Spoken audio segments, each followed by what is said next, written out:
Hi, welcome to today's workshop. We're going to talk about reaching customers online with Google.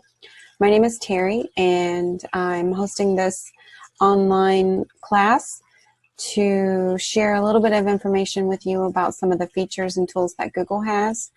And the reason I wanted to do this and offer this was the in-person workshop that I had was canceled just because we can't get together. But I still feel that this information is valuable to you, and I wanted to share that and get the word out to as many businesses as I can. So today I'm going to introduce many of Google products that can help your business grow and succeed online. We're going to break it down into 3 sections, and I'm going to start talking about how Google search works and where the different types of information can appear on search results. Then we're going to understand how the algorithm selects the websites and other information that come up in search results pages, and strategies that you can implement and improve your website's chances of being shown when people are doing a search. In the second section, we're going to discuss Google Business Tool that helps your business show across Google Search and Maps. And then last, we'll show you how to promote your products and services with a smart campaign using Google Ads. First, we'll talk about how Google helps businesses reach current and future customers. And we'll just talk real quickly about their billion searches and what's happening with them. But let's start with a quick video.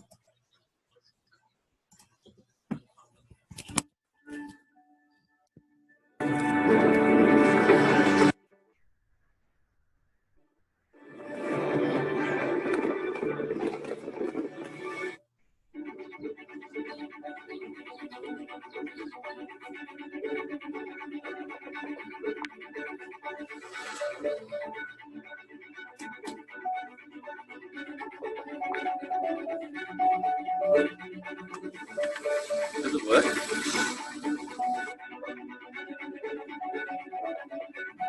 Now, people ask us all the time, how do I get into work?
Have you made large purchases in the last year, maybe a car, a TV, a smartphone? Some of you started by visiting the store and talking to the clerk, and some of you started with your research online. But most searches are actually done online. And if you did online shopping research, then you probably started out reading reviews, maybe did some price shopping, compared shipping costs, warranties.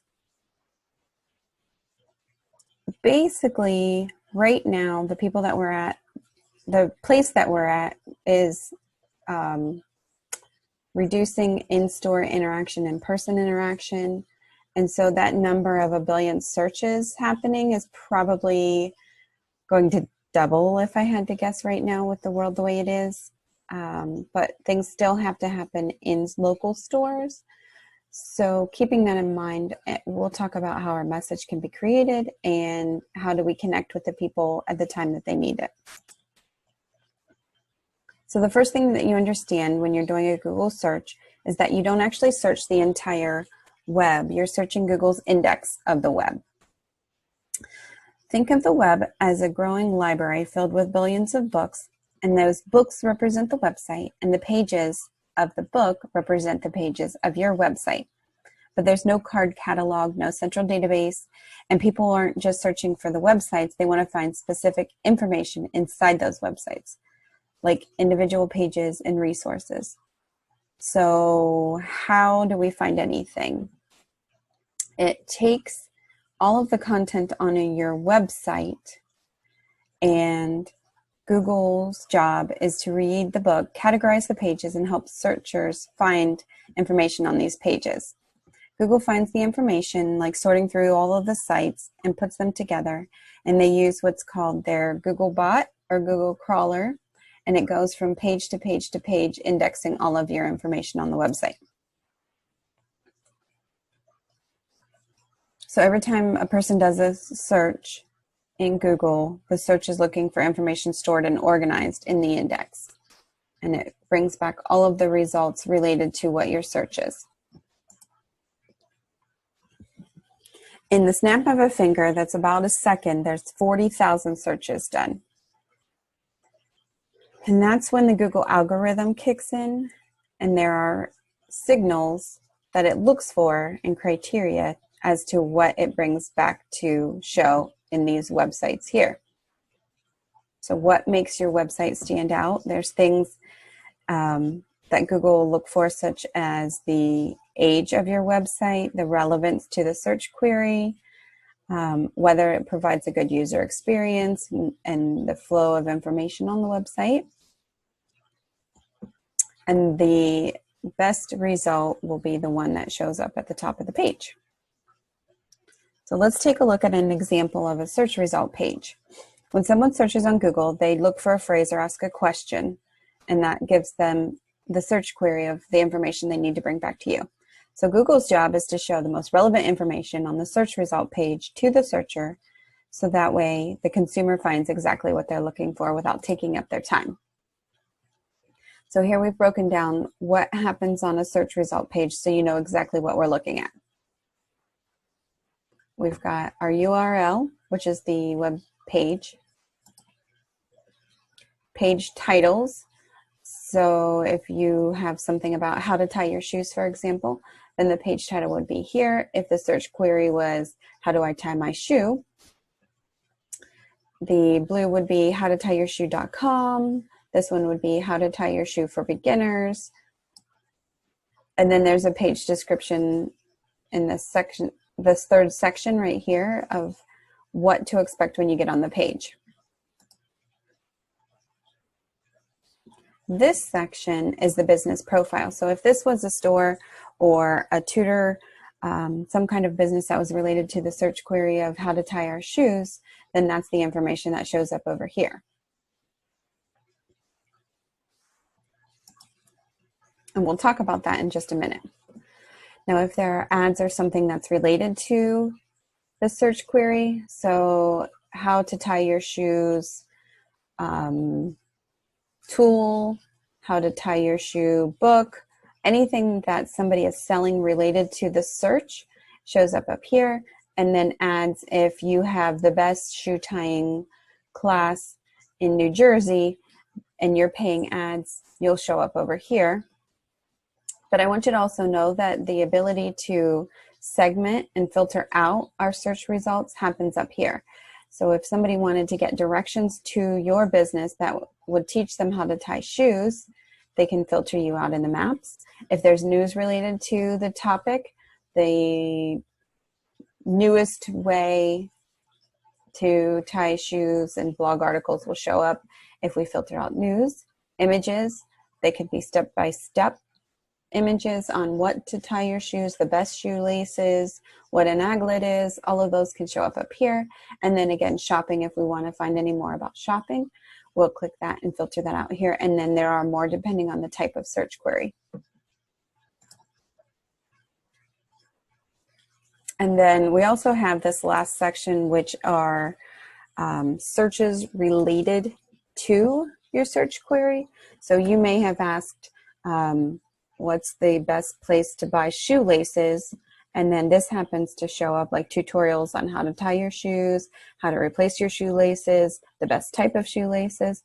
Those all come down here of related searches to the search query. which are also helpful as a business owner to find what people are looking for. Keep that part in mind.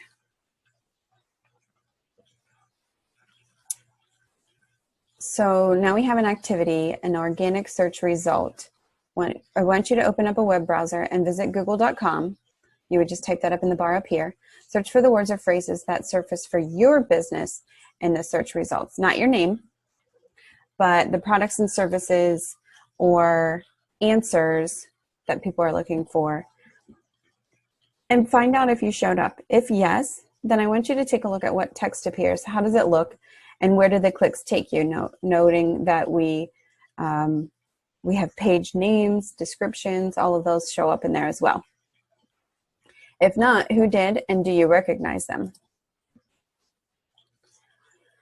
Now that we know how we appear across Google search results pages, let's take a look at the tips and tools that you can use to address any potential issues. So this section dives deeper into ways that you can help your site appear in the sections using SEO tools from Google. The first thing that we want to talk about is that business profile in the search engine result page. This here talks to consumers who are looking for you on searches and maps. And what you'll see in here is the name, reviews, a button that you get to select, the location, hours, phone number, and do you know this shop? Answer quick questions. So that's important because I want you to understand that the community can answer questions for you if you have not claimed your business.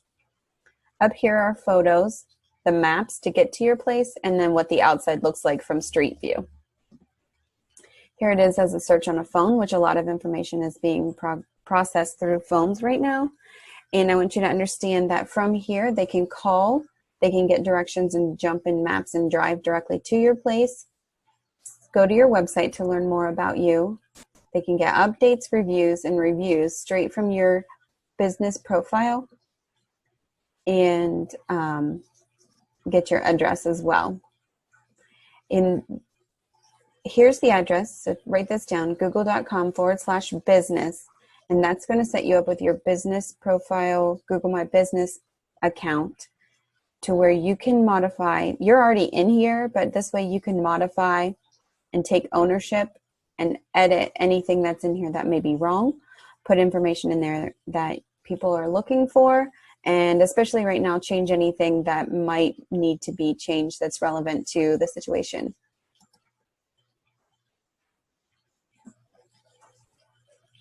So we have a couple of specific non-technical skills that'll help.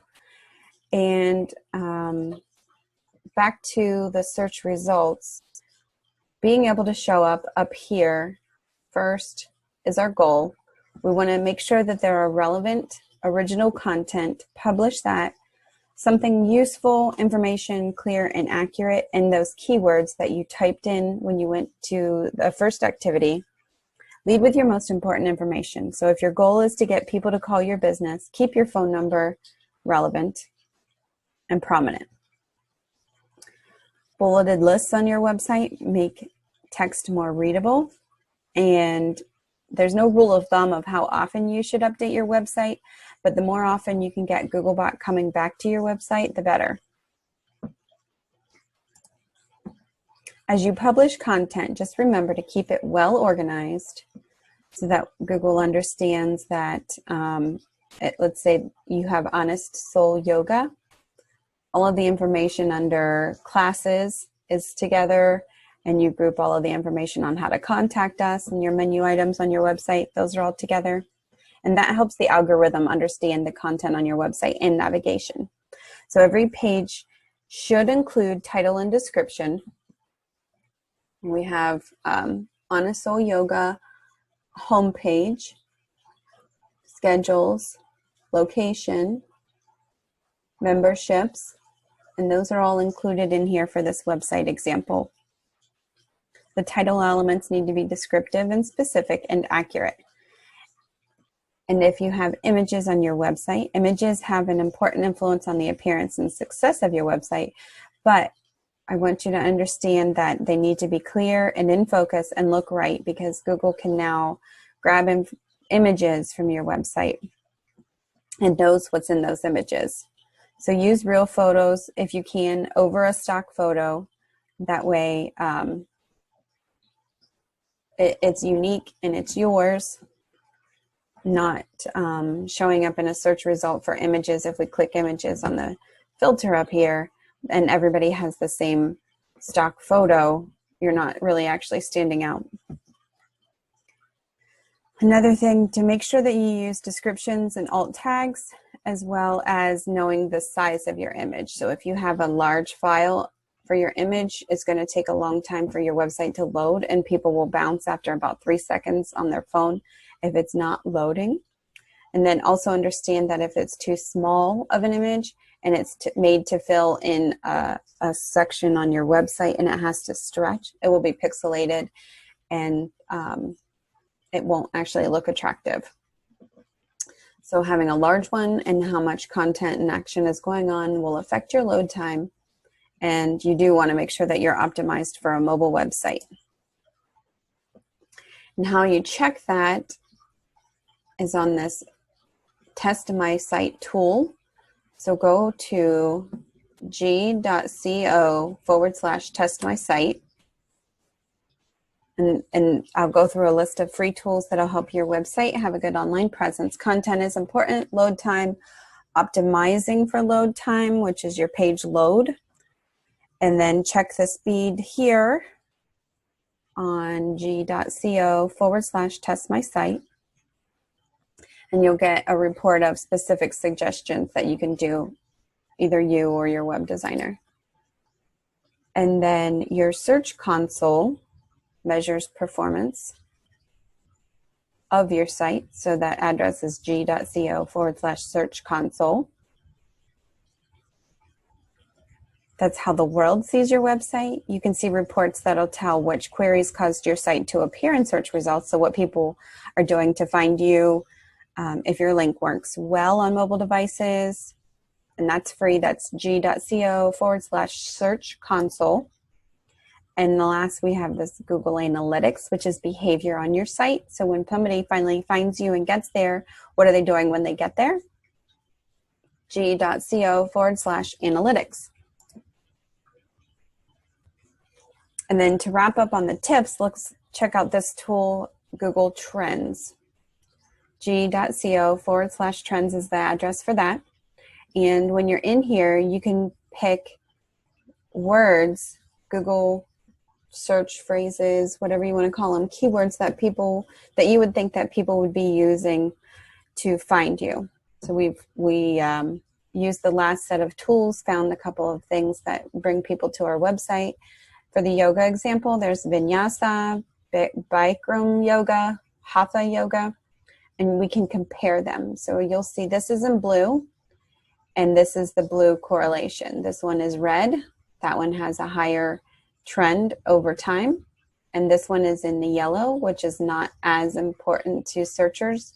So this is in Colorado, the past 12 months in all categories doing a web search.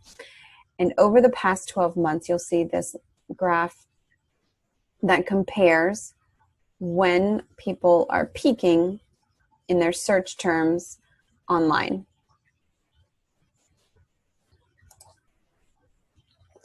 So we have an activity to practice that. We open a web browser again up here, open a brand new tab, and enter g.co/trends.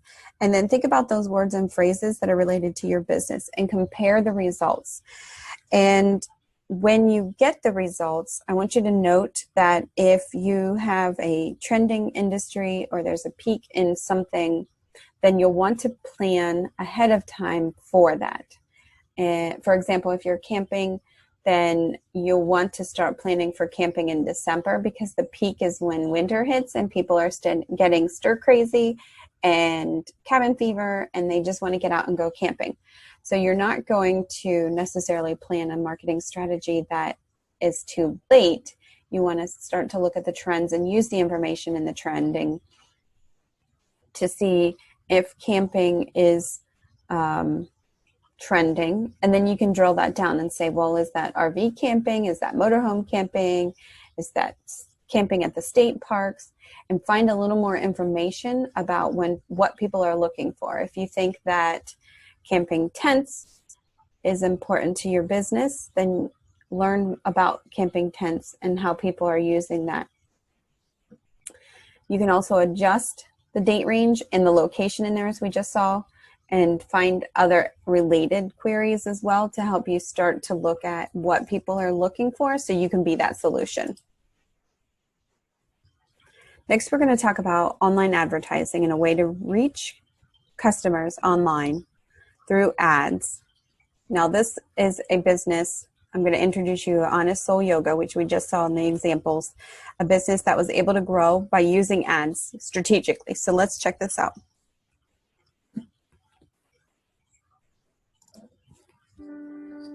I deployed to Afghanistan in 2007. Being there was the hardest part of my life. My stress level was through the roof. Yoga made me realize that I could be able to handle those stressful moments, that anxiety, and I wanted to share that with the military community. So when I decided to open a yoga studio, it was really important to get as many people as possible through our door, not only to help them, but also because we had to pay our bills. My goal was to get people to call us because we knew if we could talk to them, it would be easier for them to show up and come through our front door. It's actually pretty magical because since we've launched our Google Ads, our phones started ringing off the hook. I know my ads are working when more people than normal are walking through the door, when the number of intro offers that we're selling have doubled. And in result, we had to add 10 new classes a week. We had to hire more staff.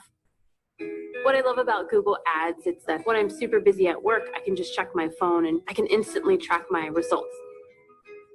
As a small business owner, it's bigger than just you. It's about the families you impact, your employees, your own community. I have somewhere I can let my guard down, and everybody else is here for a common reason. Everybody that I've met here, and they were looking for something in their life to help them, either physically, emotionally, spiritually. Our work makes such an impact on so many lives. We're so lucky that we get to do this. I like to say that I started a community center for adults, and we just happen to do yoga here.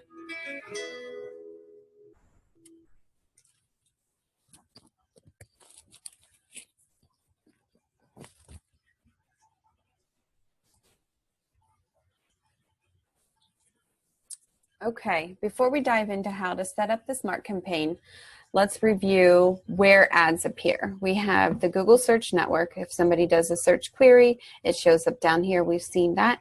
And then we also have the Google Display Network. So when you're on a website and you can see ads show up over here, you can show up on a website, or you can show up on a mobile app.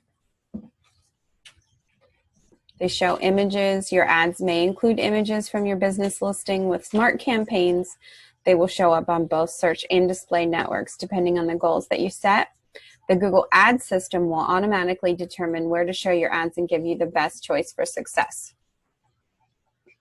And that's ads.google.com. They're designed for small businesses to set up and run in a few short steps. And here's how to do it. We'll just walk through. Enter your business name, the business website, and then determine what your goal is. If it's going to be getting more calls, get more visits to your location, or get more website sales and sign up. Then we'll choose the location. So where are your customers? Find the information around your business, and that's the goal is the local ad setup. So you can slide that to a radius between 40 miles to 3 miles from your business. And you'll see here there's a potential audience size. So as you begin to scale and add locations, this number changes so you have an idea of how many people that you're going to show it to. We add the area. We choose the category, what our business category is, and then we choose the products and services to promote. So it'll actually suggest things based on your information and the language and the category, and you can start to click on these and add these as suggestions to specific products and services that you want to promote. And you'll notice here that the potential audience size has changed. You can have 3 headlines, and the purpose of the 3 headlines is that if somebody does a search for the 3 types of yoga that we looked in Google Trends, then it will, if we design these 3 headlines, we can reach all 3 of those. We have 2 description lines and 1 URL, which is the most relevant page on your site. You don't have to take them to the home page, but you can choose the landing page that they get into your website on. Then we set our budget, and that is this estimated size and the information based on that, or you can enter your own. And you can jump back in here, edit or pause at any time. You can see the reports, clicks, impressions, and spend. All of the information over here are reviews. And then you can choose the day and times when it's eligible to appear. If nobody's up and searching for your business at 2 a.m., you can change the time to only show during the business day, only during business hours. You have the ability to do that. And if there are relevant search phrases, I use storage as an example. If you're looking for a storage box, a storage tote, or a storage building, those are all 3 very different items in a search. So you can remove a few of them that aren't what you're selling. It will think that because it's the same word that they may be looking for the same thing, but you have the ability to remove. And then you can also connect them to Google Analytics. There are also additional advertising options, which are campaigns and YouTube ads. And you can click on these 2 channels, websites, to get into those as well. Give you a second to write that down. We showed you different ways to reach customers online, showcasing how to bring visibility to your products and services. So let's recap. You'll first need to create a search-friendly website with useful info. It should load quickly and work on all devices.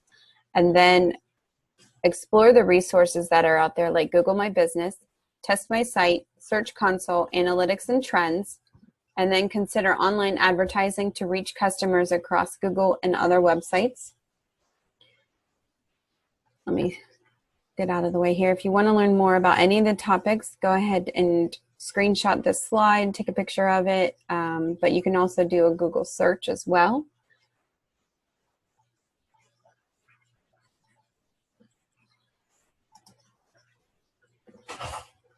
And there are other tools and training for job seekers, job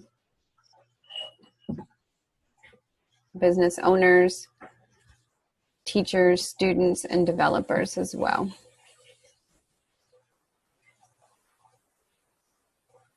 Thank you for watching. I hope this helps. Please leave your comments below or send me a message if you need any help. Stay safe.